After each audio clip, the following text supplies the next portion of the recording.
Hello guys, hope you all doing good. So இன்றைக்கி video என்ன பண்ணால் ஆலு பரோட்டா தான். ஆலு பரோட்டா வந்து இன்றைக்கி நான் வேறு மாதிரி பண்ணலான்ட்டு ஒரு கப் மைதா மாவு எடுத்துக்கின்னு அதில் ரெட் சில்லி போடக்கூடாது, ஆனால் நான் பை மிஸ்டேக் போட்டேன்.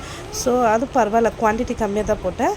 அப்புறமா நான் தண்ணி போட்டு இந்த மாவு வந்து தோசை மாவு மாதிரி நல்லா மிக்ஸ் பண்ணி வச்சிடணும்.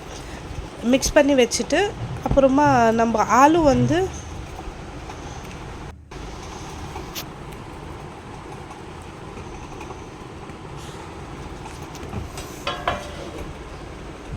அப்புறமா நான் வந்து உருளைக்கிழங்கு நல்லா வச்சுட்டு இருக்கிறேன் குக்கரில் போட்டு.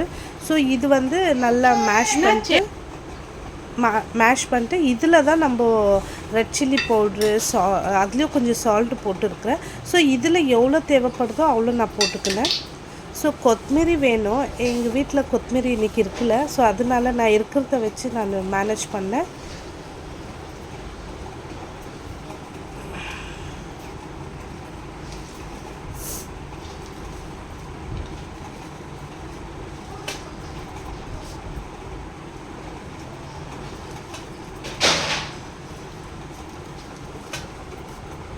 இந்த மாதிரி நல்லா மிக்ஸ் பண்ணிட்டு அது உப்பு சால்ட்டு அப்புறமா அந்த ரெட் சில்லி பவுட்ரு நல்லா எல்லா பக்கமும் மிக்ஸ் ஆகிற மாதிரி நம்ம நல்லா ஒரு பால் சைஸில் எல்லாம் பண்ணிவிட்டு அது வந்து நம்ம இந்த மாவில் போட்டு கொஞ்ச நேரம் வச்சிடலாம்.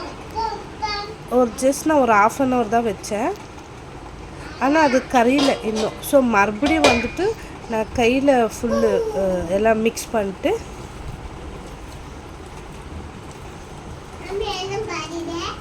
ನಿನಗೆ ಆಲೂ ಪರೋಟ.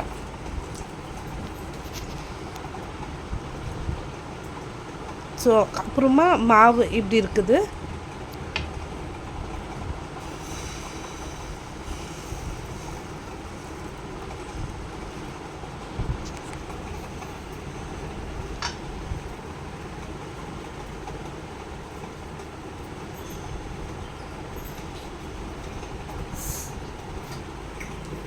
இது நான் ஃபஸ்ட் வாட்டி ட்ரை பண்ணேன், ரொம்ப நல்லா வந்துச்சு. நம்ம சப்பாத்தியில் பரோட்டா மாதிரி ட்ரை பண்ண போனால் எனக்கு ரொம்ப டைம் ஆச்சு, அப்புறமா சரியாக வரல. ஸோ இது தோசை மாவுல மாதிரி இப்படி பண்ணாலும் ஆலு பரோட்டா சாப்பிட்ட மாதிரி ஒரு ஃபீல், ஆனால் டேஸ்ட்டு எல்லாமே அப்படியே தான் இருந்துச்சு.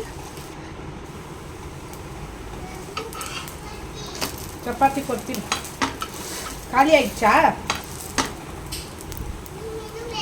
இன்னும் ಬೇಕಾ? சரி ಕೊಡ್ತೀನಿ. இதுதான் காய்ஸ் ஆலு பரோட்டா. ஸோ இந்த வீடியோ உங்களுக்கு பிடிச்சிருந்துச்சுன்னா லைக் பண்ணுங்கள், ஷேர் பண்ணுங்கள். பாய்.